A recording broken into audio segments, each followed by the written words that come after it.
Atenção, suplemento para cartilagem não trata a osteonecrose.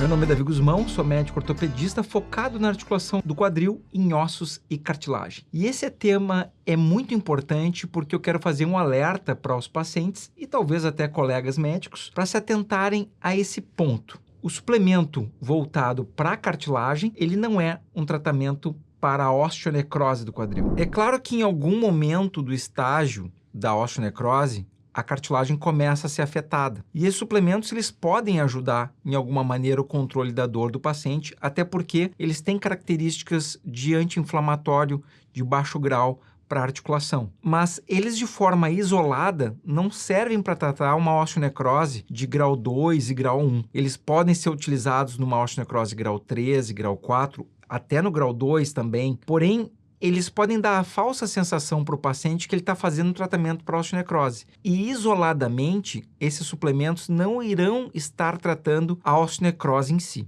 A osteonecrose, para quem não sabe, é uma doença da circulação do osso, da cabeça femoral mais especificamente. E eu vou mostrar algumas imagens aqui para ilustrar e identificar isso de uma maneira mais fácil. E os suplementos para a cartilagem, eles estão voltados apenas para a parte da superfície do osso. Eles não vão estar envolvidos na parte do metabolismo ósseo, que é a parte mais importante, especialmente quando o paciente tem algum potencial de reversão dessa doença. Isso me chamou atenção porque eu observei alguns pacientes que estavam recebendo apenas medicações para cartilagem e não estavam recebendo nenhum tipo de suplementação para a parte óssea, que é o mais importante na osteonecrose, especialmente quando o paciente está no grau 2. Então, eu observei alguns pacientes que estavam recebendo os suplementos clássicos para tratamentos relacionados à cartilagem, como C2, glicosamina, condroitina, MSM ou diacereína. Esses são os suplementos que mais comumente são utilizados para ajudar na cartilagem do paciente, ajudar na artrose, em problemas da superfície do osso, que é a cartilagem. Mas eles não irão atuar na parte óssea, como eu venho dizendo. Olha, doutor Guzmão, então quais seriam os suplementos ou medicamentos voltados mais diretamente para a parte óssea? Ótima pergunta. Vamos conversar sobre alguns suplementos sobre isso. Para a parte óssea, especificamente da osteonecrose, existem alguns suplementos com o potencial de ajudar o paciente que vão ser mais importantes, especialmente na osteonecrose de grau 2, onde tem o potencial de reversão. Esses suplementos vão ser o ômega 3, a vitamina D, o magnésio, a vitamina K2 e também tem alguns microelementos como o zinco, estrôncio, manganês, boro, cobre. Dentro das vitaminas tem a vitamina C, a vitamina B6, a B2, a B12, ácido fólico. Esses são alguns suplementos que eles têm o potencial de ajudar na parte óssea, no metabolismo do osso. É claro que a suplementação vai variar de um paciente para o outro. E aqui nessa lista que eu citei, eu não falei de nenhuma medicação, porque existem medicações que podem ajudar para a parte do metabolismo ósseo, especialmente no caso da osteonecrose. Eu não acho que é adequado aqui citar medicações para que as pessoas tomem essas medicações sem acompanhamento médico, porque toda medicação é uma faca de dois gumes, né? O meu sogro é engenheiro químico e ele costumava falar a frase sempre: a diferença do remédio e do veneno é a dose. Então, eu não acho responsável falar algumas medicações que exigem um controle mais próximo do paciente, com receio que as pessoas comecem a tomar sem uma orientação adequada. Mas essas suplementações, elas também podem ter consequências. Então, algumas delas necessitam estabelecer uma dose individual. O grande exemplo aqui é a vitamina D. Ela tem uma dose individual de um paciente para o outro, conforme a idade, massa muscular, percentual de gordura, quantidade de atividade física que o paciente faz. Isso tem uma grande variabilidade. A primeira parte que eu quero deixar claro aqui é uma atenção grande, que é o seguinte: se você tem osteonecrose e foi fazer uma consulta médica e recebeu apenas medicações voltadas para a cartilagem, repito, o C2, glicosamina, condroitina, MSM ou diacereína, esse tratamento ele não está completo. Isso é voltado apenas para a cartilagem. A gente precisa também fortalecer o osso e para isso tem outros suplementos como aqueles que eu citei anteriormente. Agora, para explicar por que tem essa diferença, eu vou mostrar para vocês alguns slides aqui que falam da diferença da artrose para a osteonecrose. Lembrando que esse vídeo ele é voltado especialmente para os pacientes que têm a necrose, também chamada de osteonecrose, que é um problema da circulação do osso. Então aqui eu separei algumas imagens para ajudar a vocês a mostrar essa diferença de um caso para o outro, para vocês saberem por que eu estou preocupado com essa recomendação. Então vamos lá, vamos comparar aqui, ó. Artrose é um desgaste da cartilagem. A necrose é falta de circulação no osso com a morte óssea, daí a palavra necrose. A artrose é uma alteração mais comum. A necrose é mais raro, porém a necrose se tornou mais comum atualmente em função de tratamentos para COVID grave.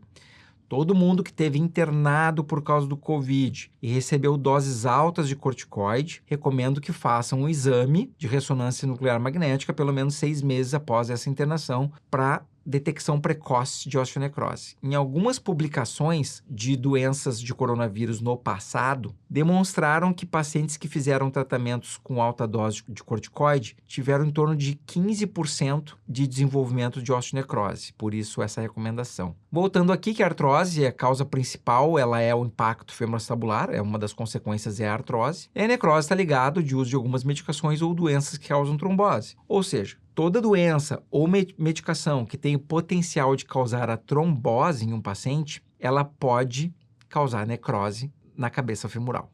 A artrose pode causar dano ósseo como uma consequência de um desgaste avançado e, na evolução final da doença, da necrose, ela vai causar artrose. A artrose inicialmente começa no acetábulo e a necrose inicialmente começa na cabeça femoral. Nesse ponto aqui, às vezes os pacientes ficam um pouquinho mais confusos, que eu falo que a evolução final da necrose leva à artrose. Vou explicar. Então, basicamente é o seguinte, a osteonecrose, que é uma doença dentro do osso, na medida que ela evolui e passa do estágio 2 para o estágio 3, ocorre o que é chamado de colapso. É um afundamento do osso que está embaixo da cartilagem. Quando isso acontece, inicia-se um processo de desgaste da cartilagem mais acelerado. Nessa situação, os suplementos voltados para a cartilagem podem ajudar mais, mas eles não vão estar tratando a doença de base, que é a osteonecrose, mas eles podem trazer algum auxílio. Então, só eles, de forma isolada, não é suficiente. Por que eu tenho essa preocupação? Por 2 motivos, né? Um, que eu já falei no início, que um paciente pode já estar se sentindo tratado só com suplemento para cartilagem e não está sendo tratado. E número 2, é que o nosso bolso não é infinito, né, pessoal? Quando a gente tem algumas suplementações e medicações para tomar, a gente muitas vezes tem que fazer escolhas baseadas num orçamento. Então, quando a escolha é feita baseada no orçamento, a gente tem que elencar quais são os suplementos e medicações que são mais importantes do paciente tomar e outras que sejam menos importantes, menos impactantes na doença. Dessa forma, a gente vai estar fazendo um uso mais racional do dinheiro que a gente vai estar investindo para o tratamento da nossa doença. É claro que alguns pacientes podem pensar assim, não, eu quero tomar tudo que é possível. Tudo bem. São situações onde pode ser ofertado e discutido com o paciente e elencar o que é mais importante, o que é menos importante, e na medida que esses suplementos vão se juntando, o paciente tem uma noção do orçamento e pode fazer escolhas melhores, já que ele sabe que tem pesos de importância maior ou menor para o tratamento dessa doença específico.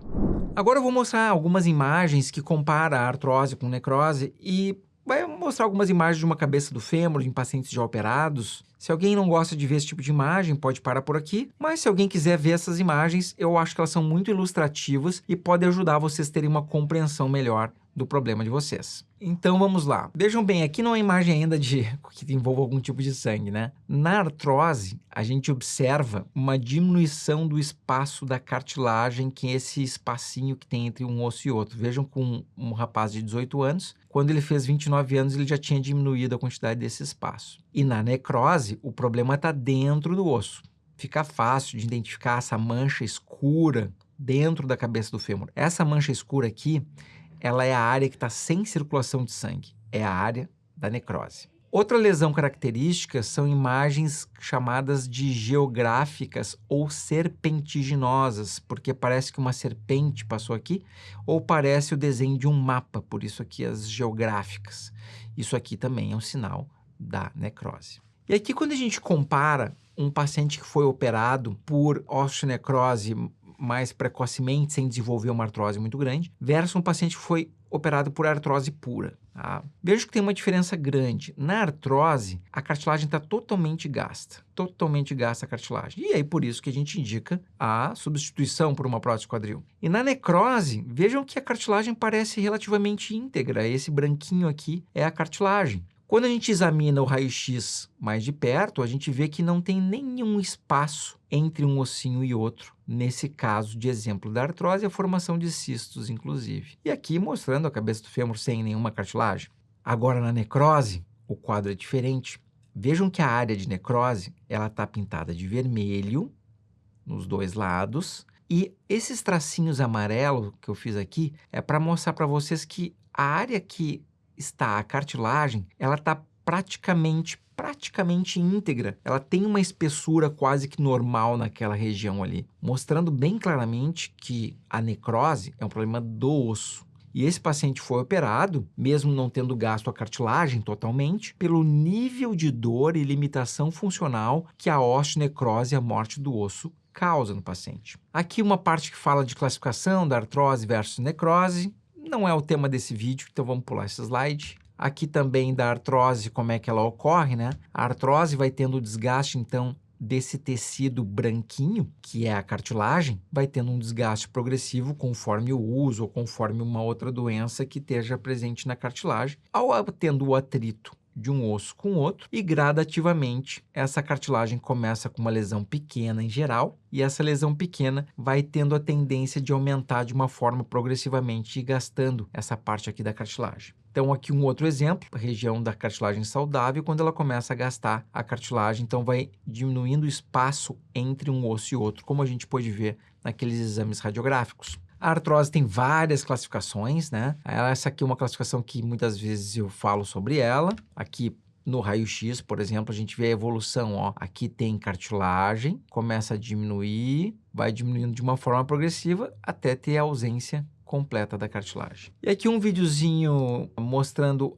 a necrose, que já tem os vasos presentes aqui, porque é um problema vascular. Então aqui a gente vai ver essa animação, que mostra como se ocorresse um bloqueio do fluxo sanguíneo. Às vezes pode ser um entupimento nessa região, ou um entupimento do fluxo sanguíneo dentro da cabeça femoral, lá dentro da cabeça femoral. E a partir disso começa a morte do tecido ósseo. Secundariamente, após a evolução, que ocorre a perda da cartilagem, não é um evento inicial. No tratamento da necrose, ele envolve um tratamento, muitas vezes, cirúrgico, que é chamado a descompressão com enxerto de medula óssea. O que é essa tal da descompressão? Se faz um furinho no osso ou múltiplos furos, em geral em torno de 4 milímetros, pelo menos, essa é a técnica que eu mais utilizo. E a partir do momento que a gente chega no centro da osteonecrose, se faz perfurações para ajudar o crescimento de osso novo e novos vasos sanguíneos nessa região. Então se faz normalmente múltiplas perfurações, aqui nesse exemplo uma só, e está se colocando aqui então um enxerto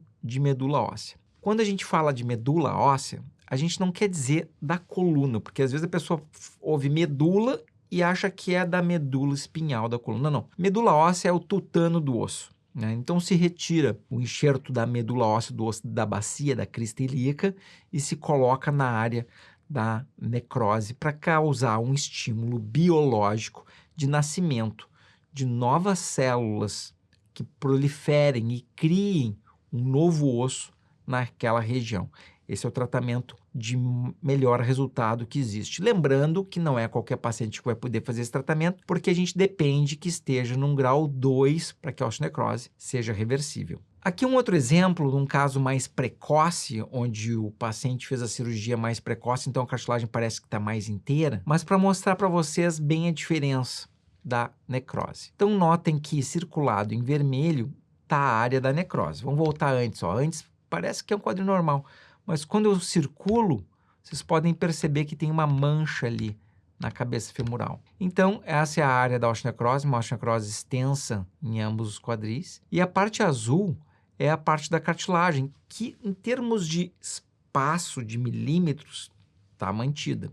Mas essa cartilagem já se descolou completamente do osso em função da osteonecrose, e eu vou mostrar isso para vocês. Vejam só, aqui vai correr um videozinho que mostra que toda a cartilagem já estava solta do osso. Como que ela solta do osso? Isso não deveria estar acontecendo. Ela solta do osso porque o osso, com a morte celular, ele começa a diminuir de tamanho. E essa diminuição de tamanho cria um espaço e separa a cartilagem do osso. A cartilagem nunca deveria sair com tamanha facilidade com que ela está saindo aqui do osso. Essa facilidade está acontecendo porque teve essa morte celular. E aqui a gente olha todo esse osso aqui esbranquiçado. Na verdade, ele está em amarelo, mas ele deveria estar vermelho, esse ossinho aqui.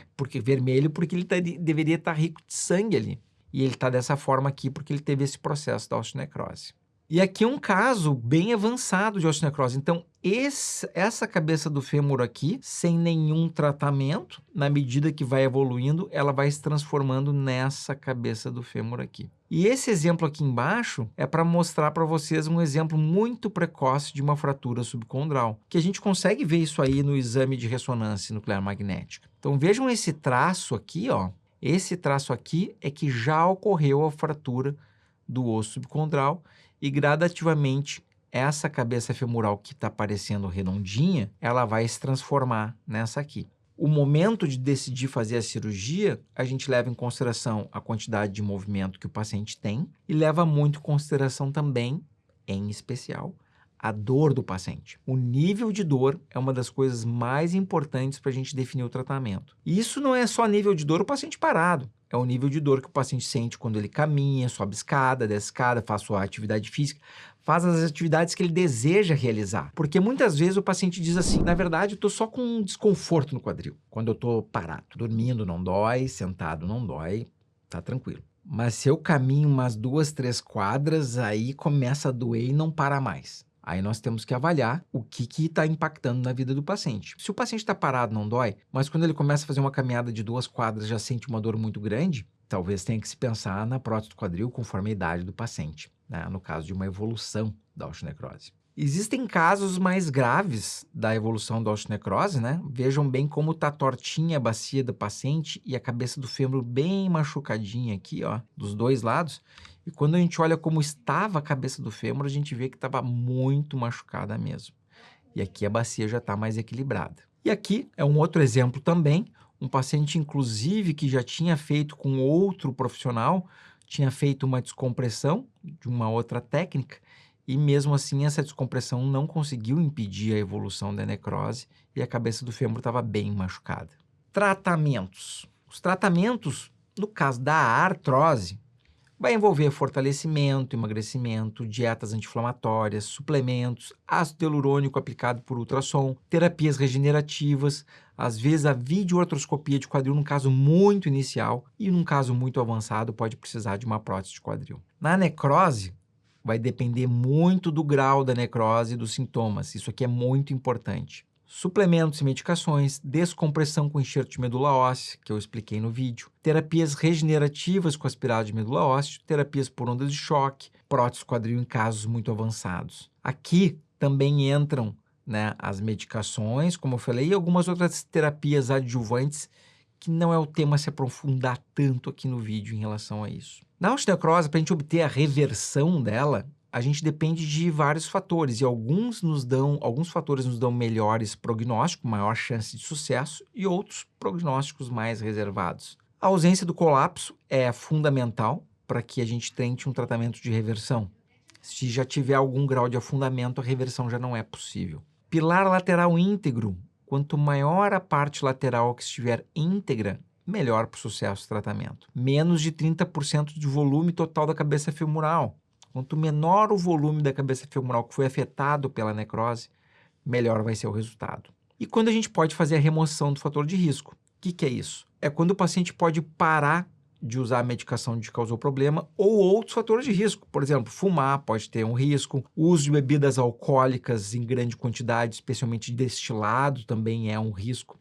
Quando a gente pode remover o fator de risco, a taxa de sucesso é maior. Uma coisa que a gente tem que lembrar é que a osteonecrose é uma doença progressiva, na maior parte das vezes. Quando a gente trata a osteonecrose, a gente tem que fazer esse tratamento quanto antes, melhor. Por quê? Se o paciente recebe a notícia da osteonecrose, às vezes ele não tem noção o quão grave é, especificamente no caso dele, de acordo com o volume da osteonecrose que está presente. Então não deixa passar muito tempo, porque se a gente faz tratamentos no início, a gente tem a chance de reversão da osteonecrose. Se passa muito tempo, essa chance vai diminuindo conforme o tempo passa ou conforme a osteonecrose vai aumentando de tamanho. Então, pessoal, esse foi o vídeo dessa semana aí para vocês. Espero que vocês tenham gostado. Se inscrevam no canal, compartilhem o vídeo e comentem aqui se tem alguma dúvida sobre a osteonecrose que não foi respondida no vídeo. Eu não posso fazer recomendações de medicação, mas se vocês quiserem assistir mais sobre osteonecrose, eu vou deixar separado para vocês aqui, no finalzinho do vídeo, uma listinha de vídeos sobre osteonecrose. Então clica e vocês vão ver uma listinha de vídeos sobre osteonecrose para vocês entenderem mais sobre essa doença, certo? Até mais. Tchau, tchau.